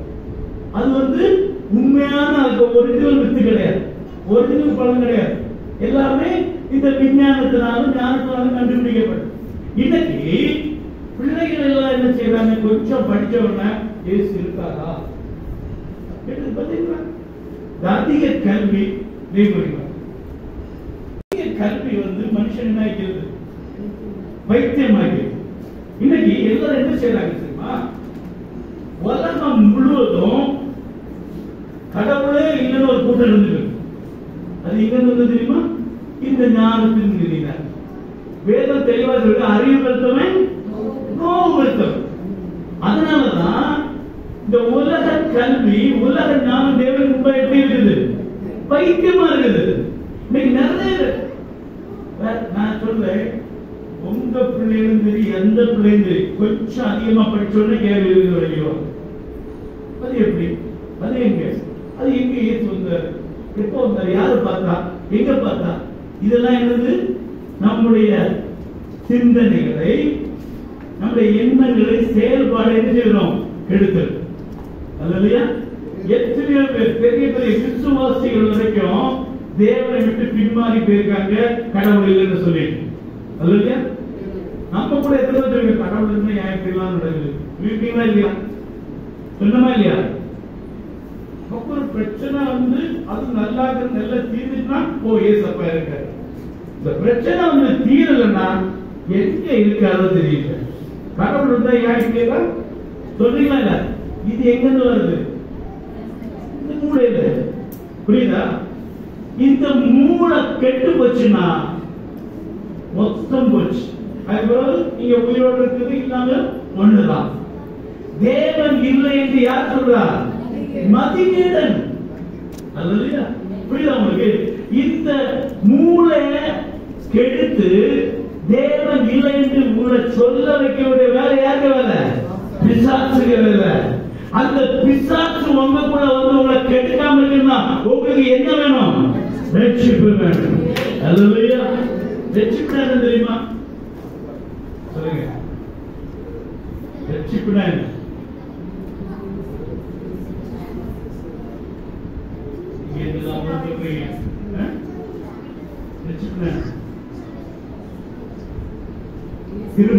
கிருபை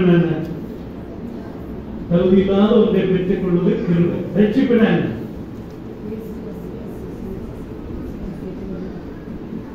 எல்லாருக்கும் தெரியும்.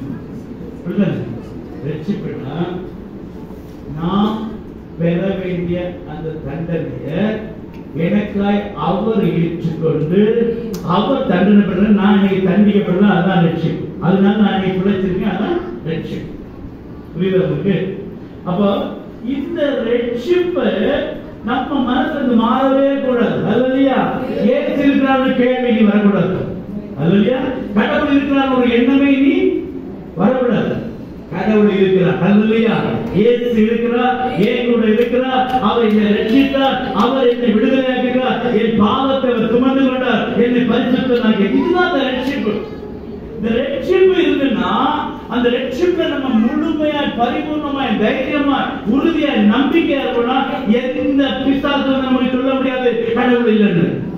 அல்லேலூயா. ரட்சிப்பென்னும் தலைச்சீரா. அப்ப இந்த மூளையை கெடுக்கிற, மூளையை சிதறடிக்கக்கூடிய எண்ணங்களை, நினைவுகளை, சிந்தனைகளை சிதறடிக்கக்கூடிய எந்த காரியத்தையும் நம்ம என்ன கூடாது இடம். அது எப்ப முடியும்? ரட்சிக்கப்பட்ட ஒரு தேவ பிள்ளைகளால மாத்திரமே முடியும். இயேசு இருக்கிறார் என்று உறுதியாய் நம்ப. அல்லேலூயா. அல்லேலூயா. நான் சும்மா சொல்லல, என் பையனே எனக்கு இருக்கான். எப்படி டாடி நீங்க சொல்றீங்க? அல்லேலூயா. என் மருமகன் ஒருத்தன் என்ன சொன்னான், கிடையவே கிடையாது மாமா. அப்படி ஒரு தீய பாத்துக்கீங்களா? பாக்கல. அப்ப எப்படி சொல்றீங்க ஏசு இருக்காரு? நீங்க என்ன சொல்றீங்க? எத்தனை பேர் பாத்துருக்கீங்க ஏசு? பாத்துருக்கீங்களா? அடிச்சு பேசி பேசி பேசி பேசி செஞ்சு வரான். எல்லாம் குரங்கு தான் வந்துடா அப்படின்ட்டான். குரங்கு குரங்கு யாருந்தாங்க? குரங்கு யாருந்தாங்க? அது ஒரு டிஎன்ஏ. அந்த டிஎன்ஏ யாருந்தாங்க? அதுதான் நாங்க இப்ப ஆராய்ச்சி பண்ணிக்கிறோம். அதை கண்டுபிடிச்சிட்டோம்னா நாங்க நிரூபிக்கிறோம் கடவுளை.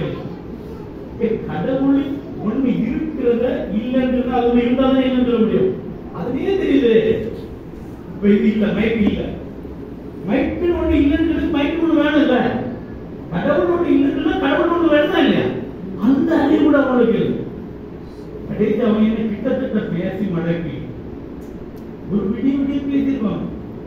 கடவுள் சாதிக்கலாம், படிக்கலாம். இந்த டிஎன்ஏ மாத்திரம் எப்படின்னு கண்டுபிடிச்சோம் மாமா, நாங்க சாதிப்போம் கடவுள் இல்லை. அப்ப நான் கேட்டேன், நீ கிறிஸ்தவனா யாருங்க? கிறிஸ்டியன் தான் அப்படின்னு. அது எப்படி நீ கிறிஸ்டியன்? எங்க அப்பா அம்மா எல்லாம் கிறிஸ்துவர். சரி, இப்ப வந்து தெரிஞ்சாச்சு இல்லை கடவுள் இல்லைன்னு. அப்ப நீ சர்ச்சுக்கு மூலம் பேர் எடுத்து அது எப்படி மாமா? அப்போ சர்ச்சில் பேர் வேணும், மெம்பர்ஷிப் வேணும், அதுக்கெல்லாம் கடவுள் வேணும். ஆனா அது கடவுள் உங்களுக்கு ரட்சிக்கப்பட்டவன் சொல்லுவானா? அந்த தேவ அன்பை ரசிச்சவன் சொல்லுவானா கடவுள் இல்லைன்னு? சொல்லவே மாட்டேன். அது இல்லையா? தேவ அன்பை ரசிச்சிருக்கீங்களா? நாளை காலைல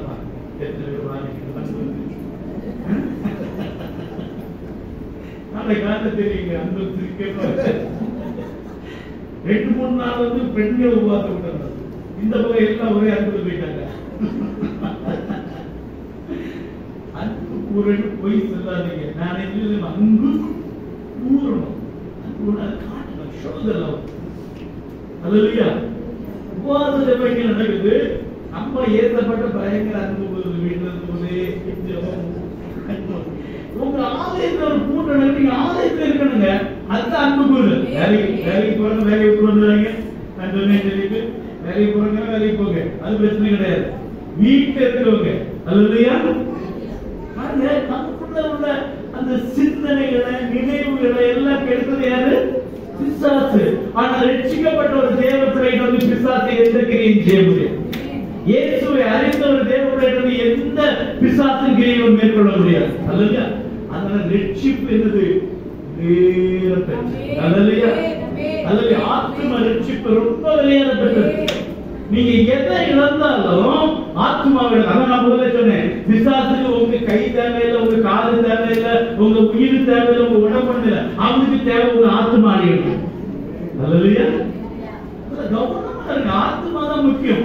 அவங்க இந்த ரட்சிப்பின் தலைச்சீராவையும் தேவ வசனமாகிய ஆவியின் பட்டயத்தை.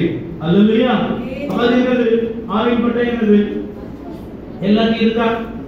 எங்க இருக்காங்க? எல்லாம் காட்டுங்க. இருக்கு அப்படிதானே? இது என்னது? ஆவியின் பட்டயம். இது ஆவியின் பட்டயம் அப்படிதானே? இல்லையா? சொல்லுங்க. இது ஆவியின் பட்டயமா இல்லையா? அல்லேலூயா.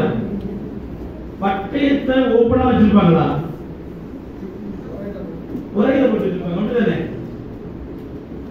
எப்ப யூஸ் பண்ணுவாங்க? தேவைப்படும் போது யூஸ் பண்ணுவாங்க. அப்ப இது ஆவியின் பட்டயமா, ஆவியின் பட்டயத்து உரையா? சொல்லுங்க.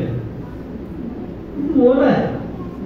இதுக்குள்ள இருந்தே ஒரு மேட், அதுதான் பட்டயம். இது எங்க இருக்கணும்? இந்த தலைக்கு மாட்டில் இருக்கக்கூடாது. தலைக்கு மேல அழகா உரம் போட்டு சிவப்பு கலர்ல ஒண்ணு, கருப்பு கலர்ல ஒண்ணு, நீல கலர்ல ஒண்ணு, நிறைய பட்டயம் இருக்கு. பட்டயம் இருக்கு. அது எங்க இருக்கணும்? இங்க இருக்கணும். அல்லேலூயா, அல்லேலூயா. பாருங்க, ஆவியின் பட்டயம் சொல்றது கர்த்தருடைய வார்த்தை. இந்த வார்த்தையை நம்ம வந்து வீட்டிலே வச்சிட கூடாது. எங்க இருக்கணும்? இருந்தா விசுவாசம் என்ன செய்ய முடியாது, மேற்கொள்ளவே முடியாது. பட்டயத்தை எங்க என்ன சொல்றாரு? ஆவியின் பட்டயத்தை எடுத்துக் கொள்ளுங்கள். அல்லேலூயா. ஆவியின் பட்டயத்தை வீட்டை வைக்காதீங்க. ஆவியின் பட்டயத்தை கைது சொன்னாங்க வெளியே. அப்படின்னா என்ன? வா. அல்லேலூயா. பிசாசு ஏசப்பா கிட்டே வந்து விளையாட வந்தான். அல்லேலூயா. ஏசப்பா கிட்ட வந்து வந்தான். ஏசப்பா என்ன சொன்னாரு? எல்லாத்துக்கும் சரியா எங்க போய் கொடுத்தாரு? வேதத்திலிருந்து. பழைய ஏற்பாட்டுக்கு ஒவ்வொரு வசனத்தை எடுத்து விட்டாரு. பிசாசு நிக்க முடியல. உங்ககிட்டையும் ஆவியின் பட்டை இருக்குன்னா பிசாசு உங்க பக்கத்துல வரவே முடியாது. கர்த்தருடைய வார்த்தை உங்களுக்குள்ள இருக்குன்னா பிசாசு உங்களுக்கு மேலாக எந்த கிரியையும் செய்ய முடியாது. அல்லேலூயா. ஆவியின் பட்டயத்தை எடுத்துக் கொள்ளுங்கள். இதெல்லாம் சொல்லிட்டு 6 காரியத்தை சொல்லிட்டு இது எல்லாம் 10வது வசனத்துல எடுத்துக்கொள்வது கடைசியாக. அப்ப கடைசியாக இதுக்கு முன்னாடி சொல்லிக்கிறது அது என்ன பாருங்க. 1வது வசனம் பாத்தீங்க. நல்ல கவனமா கேளுங்க. பிள்ளைகளா கேளுங்க. பிள்ளைகளே உங்கள் பெற்றாருக்கு கர்த்தருக்கு கீழ்ப்படியுங்கள். ஆமென். அல்லேலூயா. பெற்றாருக்கு கீழ்ப்படிவீங்களா பிள்ளைங்க எல்லாம்? அல்லேலூயா. எத்தனை பேர் அம்மா அப்பா சொல்ற மாதிரி கேக்குறீங்க? பிள்ளைகள் ஜூட்ஸ மட்டும்தாங்க அப்பா ஜூட்ஸ்னா அவங்க ஜெர்ஸ். எத்தனை பேர் பிள்ளைகள் அப்பா அம்மா சொல்ற மாதிரி கேக்குறீங்க? பெற்றோருக்கு கீழ்ப்படி. கர்த்தருக்குள் கீழ்ப்படிங்க. அப்புறம் இது நியாயம். அடுத்து சொல்லுவாங்க நன்மை உண்டாயிருப்பதற்கும் மூக்கிலே வாழ்நாள் நீடித்திருப்பதற்கும் உன் தகப்பனையும் தாயும் கனப்படுவாயாக என்பதே வாக்குத்தத்தமுள்ள முதலாம் கற்பனையாயிருக்கிறது. அப்பா அம்மாவை எத்தனை பேர் கனம் பண்றீங்க? சொல்லுங்க. உன் தகப்பனையும் தாயையும் கனம் பண்ணுவாயாக. எத்தனை பேர் உண்மையிலே கனம் பண்றீங்க? அப்பா அம்மா சொல்லுங்க. இங்க வா. உங்களோட பிள்ளைகள் அப்பா அம்மாவை கூப்பிடுறாங்க. பார்த்துருக்கீங்களா? வாங்க போகணும்னு கூப்பிட மாட்டாங்க அப்பா அம்மா. வா போ. தெரியாது மாமன்னம். வேலையை பார்த்துருப்போம். அந்த பாரதி பாப்தின் ஒரு அம்மா பட்டிமன்றத்தில் அழகா இருந்துச்சு. என்ன உங்க வீட்டுக்காரர் ரொம்ப விளையாடுறாங்க. வர பையன் அம்மா ஒழுங்கா இருக்கு. இதெல்லாம் பிள்ளைகள் பெற்றோர்களுடைய வேணாம். அப்படி ஏதாவது இருக்கீங்களா? எல்லாரும் இருக்கிறோம்னு நினைக்கிறேன். அப்படித்தானே? அல்லேலூயா. பெற்றாரை கனம் பண்ணாதான் உங்க வாழ்நாள் எப்படி இருக்குமா? நீடித்திருக்கும். அதே மாதிரி பிதாக்களே, நீங்கள் உங்கள் பிள்ளைகளை கோபப்படுத்தாமல் கர்த்தருக்கு ஏற்ற சிக்ஷையிலும் போதனையும் அவர்களை உணர்த்தீர்களார். இந்த பெற்றோர்கள் இருக்காங்க. நிறைய பிள்ளைகள் வழிமாறி போற காரணமே பெற்றோர். எடுத்தே நாய இங்க வா. பிசாஸ் நீங்களே சொல்றீங்க பிசாஸ். அது யாருக்கு பிள்ளை? நாயை கூப்பிடுறீங்க. நீங்க யாரும் சொல்லுங்க. அப்ப அதுக்கு என்ன கோபம்? என்ன கோபம்? சாப்பாடு தின்னுட்டு அதை திரியான்னு கேட்குறீங்க. அல்லேலூயா. கேட்டிருக்கீங்களா இல்லையா? சாப்பாடு தின்றியா அந்த அசிங்கத்தை தின்றியான்னு கேட்குறீங்க. அப்படி கேட்டிருக்கீங்களா?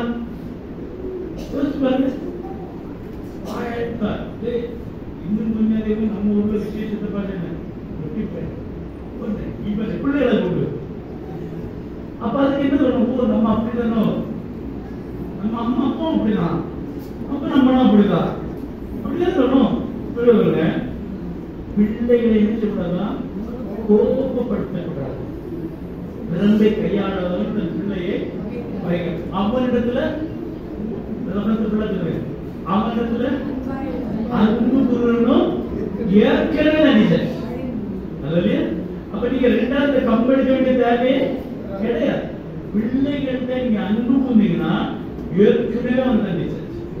ரெண்டாவது கம்பல்சரி பிள்ளைகளை கர்த்தர் கேட்ட சிக்ஷையிலும் போதனையிலும் அவர்களை வளர்க்கிறாங்க. அப்ப கர்த்தருக்கு எந்த சிக்ஷை இல்லை? ஒரு நாள் கூட்டம் முடியும் போது பிரகாஷம் ஞாபகம் இருக்கா? யாரும் கேட்டீங்க நீ ஆமீன் போடுறாங்க. ஆமா பாஸ்டர் இருந்தாங்க. மேலவே 1 மணிக்குள் ஜெபம் பண்ணிட்டு வரோம். ஒரு நேரம் வேலை வந்தா தெரியுமா பாருங்க. அது ஒரு சின்ன தண்டனை. ஜெபம் பண்ணிக்குவோம். உன் பிள்ளையோட தப்பு ஜெபம் பண்ணு, பைபிள் படிச்சுட்டு வா சொல்லி பாருங்க. சொல்லி என்ன சாப்பாடு தரமாட்டு கொடுக்காதீங்க. ஒரு நாள் சிட்டாருங்க. கவர்மெண்ட் வந்தா சாப்பாடு, இல்லைன்னா கிடையாது. பைபிள் படிச்சா சாப்பாடு. விளையாடாதீங்க, பெரிய விளையாடாதீங்க, பெரிய விளையாடாதீங்க. பைபிள் படிச்சா சாப்பாடு சொல்லுங்க. ஜோம் பண்ணா சாப்பாடு சொல்லுங்க. பிள்ளை வரும். நல்லது. கம்பெடுத்து போட்டு அடிக்காது. நீங்க இதை சொன்னா இதை செஞ்சீங்கன்னா 2 காரியம் நடக்கும். ஒண்ணு, அந்த பிள்ளை ஆத்மாவும் தப்பிக்க. நல்லதுயா. 2வது, அவங்க நல்ல வழியிலும் வந்துருவாங்க. ஆனா தயவு செய்து பிள்ளைகளுக்கு என்ன செய்யாங்க? கோவப்படாதீங்க. அப்ப நீங்க சொன்னீங்க பிறப்பெல்லாம் 4 நேரம் நம்ம அப்படிதான் இருந்தோம். உண்மைதான், அதுதான். அதுல அடுத்த வருஷம் வந்தீங்க. வேலைக்காரரே, நீங்கள் கிறிஸ்துவுக்கு கீழ்ப்படிவது போல சரீரத்தில் உங்களுடைய எஜமான்களுக்கு பயத்தோடும் நடுக்கத்தோடும் கப்படத்த மனதோடும் கீழ்ப்படிந்து. கப்படத்த மனதுன்னா எப்படி? பயம் இருக்கு, அப்படிதானே? பயம் இருக்கு, ஏன் சம்பளம் தராது? நடுக்கம் இருக்கு, ஏன் வேலையை விட்டு தூக்கிட்டாருன்னா நடுங்க. கப்படத்த மனம் அப்படின்னு சொல்லுவாங்க. மனத்துக்குள்ள இன்னைக்கா லீவ் போட்டுக்க மாட்டானா? ஐயோ, நீ ஒழுங்கா இருக்க முடியாது அப்படின்னு நினைச்சிருக்கீங்களா? யாராவது கப்படத்த மனதோடு இந்த சனி ஞாயிறு நீங்க பார்க்க வேண்டியது காலம் வந்தாங்க. புரியுது? ஜோம் பண்ணுவோம். இந்த நோயை குணமாக்க இன்னைக்கு இந்த சகோதரிக்கு அற்புதம் தெரியும். உண்மையா அவங்க இதெல்லாம் செஞ்ச அநியாயத்துக்கு இதுதான் இன்னைக்கு கிடையாது. பாருங்க, ஜோம் பண்ணது எப்படி? கர்த்தாவே குணமாக்கும். வெளியே வந்து சும்மா வந்து வந்தது. சும்மா 2 கையின் இடத்துல உடைத்தது. சொல்றாங்களா இல்லையா? அது இல்லையா? ஏன் ஒரு கையை உடைச்சு சொல்ல வேண்டிய 2 கை வேணும்? புரியுதா உங்களுக்கு? பைபிள் என்ன சொல்லுங்கன்னா, உன் சத்துரு விடும்போது நகைக்காதே. நகைச்சியன்னா அவங்க தேவன் பார்த்துட்டு இருக்காரு. யாரு? நம்மளோட சத்துரு விடும்போது நகைக்க கூடாது. வேதத்தை அழகான விஷயங்கள் ஆண்டவர் சொல்லியிருக்காரு. எஜமான்களுக்கு எல்லாருக்கும் கீழ்ப்படிங்க. மனுஷனுக்கு பிரியமா இருக்க விரும்புவதாக, பார்வைக்கு உழைந்தையாதபடி, பார்வைக்கு உழைந்தையாதபடி கிறிஸ்துவின் ஊழியக்காரராக மனப்பூர்வமாய் தேவனுடைய திட்டத்தின்படி செய்யுங்க. அப்ப என்ன தெரியுமா? நீங்க செய்யற வேலைய உங்க முதலாளி பக்கத்தில் ஒரு விதமா செய்யறதும், யாரு எல்லாத்துக்கு ஒரு விதமா செய்யவும் இருக்க கூடாது. இல்லையா? நான் சிஆர்பில இருக்கும்போது மத்தியானம் சாப்பிட்டோம்னு நினைக்கிறது தெரியுமா? அங்க எல்லா இதுவும் எல்லாமே பெரிய வாழை எல்லாம் தருவாங்க. புல்வெட்டுன்னு சொல்லுவாங்க. இது மாதிரி காட்டுல புல்வெட்டுன்னு சொல்லுவாங்க. ஒருத்தர் சொல்லுவாங்க அந்த இடத்துல கொஞ்சம் மண்ணு போட்டு மூடவுன்னு சொல்லுவாங்க. ஒருத்தர் வாங்கி போய் அந்த ஆபீஸை கிளீன் பண்ணுன்னு சொல்லுவாங்க. ஆபீஸை கிளீன் பண்ணுன்னு சொல்லுவாங்க. டக்குனு முடிச்சு போய் வேற முடிஞ்சா போயிடலாங்க. அது ஒன்று. இந்த மண்ணை வச்சு மூடுவது கஷ்டமா இருக்கும்.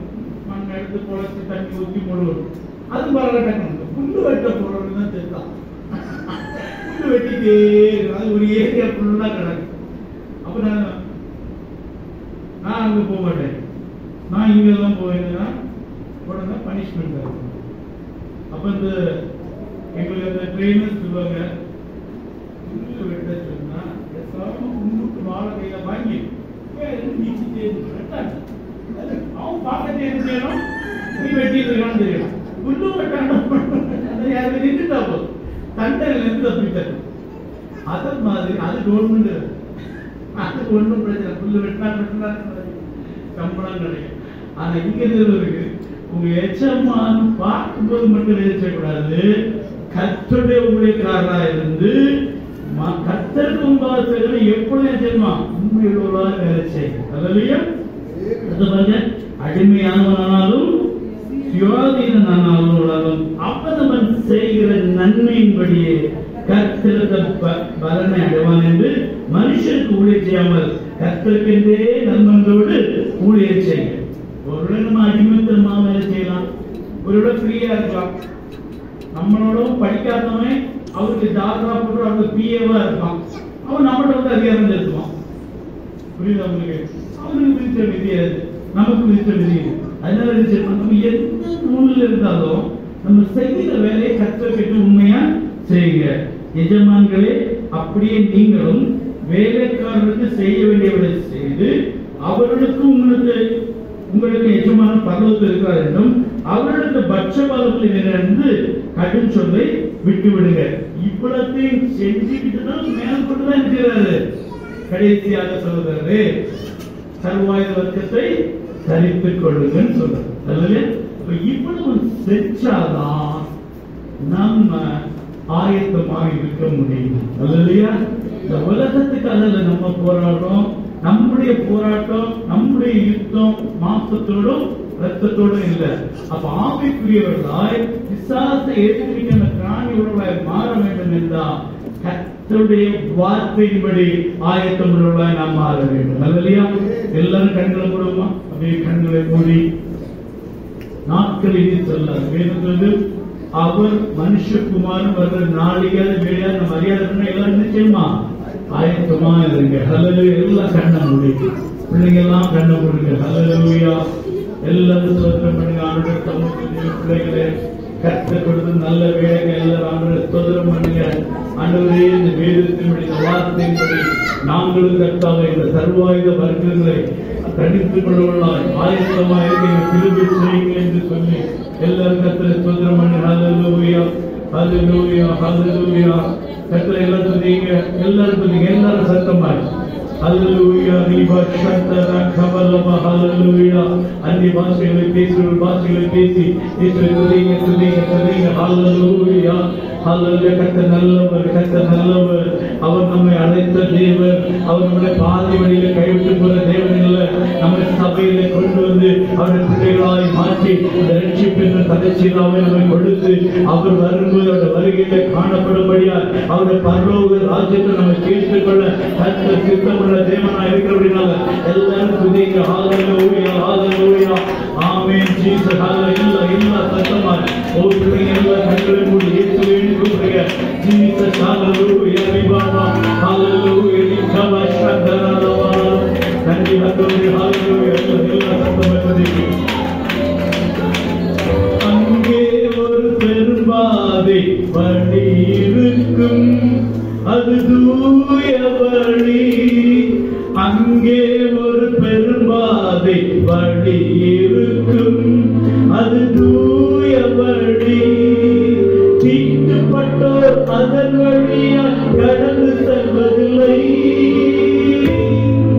தீட்டுப்பட்டோர் அதன் வழியால் கடந்து செல்வதில்லை.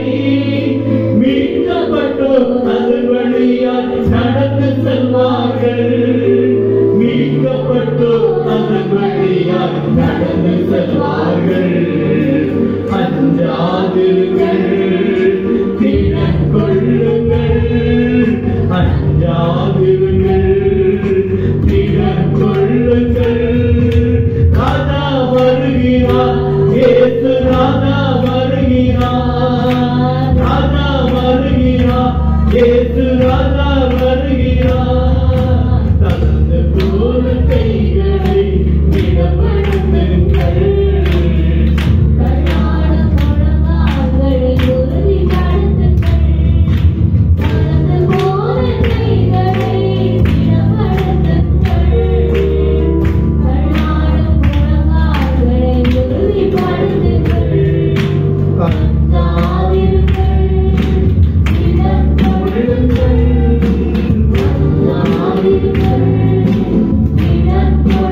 Thank you.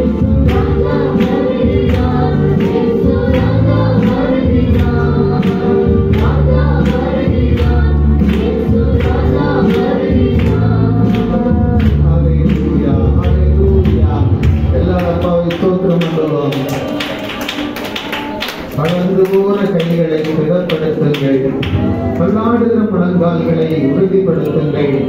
தேவப்பிள்ளைகளை கடைசியாக கர்த்தரிலும் அவருடைய சத்துவத்தின் வல்லமையிலும் நீங்களும் நானும் பலப்பட வேண்டும். Oh glory, hallelujah, hallelujah, hallelujah. நல்ல சத்தியத்தை கேட்கும் தேவப்பிள்ளைகளே, ஆயத்தம் என்கிற பாத ரட்சை, நீதி என்கிற மார்க்கவசங்கள், விசுவாசம் என்கிற கேடகத்தை குறிப்பவர்களாக, ஹalleluya, hallelujah, hallelujah. அப்படிப்பட்ட அபிஷேகம் உடையவர்களாக, சத்துருவை ஜெயிக்கிறவர்களாக நீங்களும் நானும் மாற ஒப்படைக்கும் தேவ ஜனமே, இன்றைக்கு ஒரு தீர்மானம். நாம் அப்படியான அதிகாரத்தை வாசிப்பது போல முதலாவது நாம கேட்ட ஒவ்வொரு வார்த்தைக்கும் கர்த்தருக்கு பிரியமாய் நாம் நடக்க ஒப்பு கொடுக்கும் போது சத்துருவை நீங்கள் ஜெயித்து ஒரு பெரிய ஜெயத்தை சுதந்திரிக்க ஆண்டவர் உங்களுக்கு உதவி செய்வார். ஹalleluya, hallelujah, hallelujah. நன்றி செலுத்துகிறோம். கர்த்தாவே, உடைய உயிருள்ள வார்த்தைக்காக நன்றி. பிள்ளைகள் ஒவ்வொருவரையும் அப்படி அபிஷேகிங்க. சத்தியத்தை கொண்டு வந்த தேவதாசரின் குடும்பத்தை பலப்படுத்தி ஆசீர்வதிங்க. விசேஷமாக நாங்கள் உமக்குள்ளே ஆண்டவருடைய வசனத்துக்குள்ளே வாழும் பொழுது சாத்தானை ஜெயித்து உலகத்திலே ஒரு பெரிய செயல்பட்டவர்களாய் மாற முடியும் என்பதற்காக உம்மை துதிக்கிறோம். தொடர்ந்து கொண்டிருங்க. வசனத்துக்கு ஏற்றபடிகளை நடத்தும்படி செவித்து கொடுக்கிறேன். கடந்து வந்த ஒவ்வொருவரையும் ஆசீர்வதிங்க. எல்லாவற்றையும் உடைய கரங்களை தாழ்த்துகிறோம். இயேசுவின் நாமத்தில் ஒப்பு கொடுக்கிறேன் நல்ல பிதாவே, ஆமென். ஆத்துமாவே கர்த்தரை ஸ்தோத்திரி, உங்களுடனே பரிசுத்த நாமத்தை ஸ்தோத்திரி. ஆத்துமாவே கர்த்தரை ஸ்தோத்திரி, கர்த்தர் செய்த சகல உபகாரங்களையும் மறவாதே. ஆமென். அல்லேலூயா. கர்த்தராகிய இயேசு கிறிஸ்துவின் கிருபையும் பிதாவாகிய தேவனுடைய அன்பும் பரிசுத்த ஆவியின் அன்பின் ஐக்கியமும் இன்றும் என்றும் சதா காலங்களிலும் நம் அனைவரோடு இருப்பதாக. ஆமென். அல்லேலூயா. கர்த்தர் உங்களை ஆசீர்வதிப்பார்.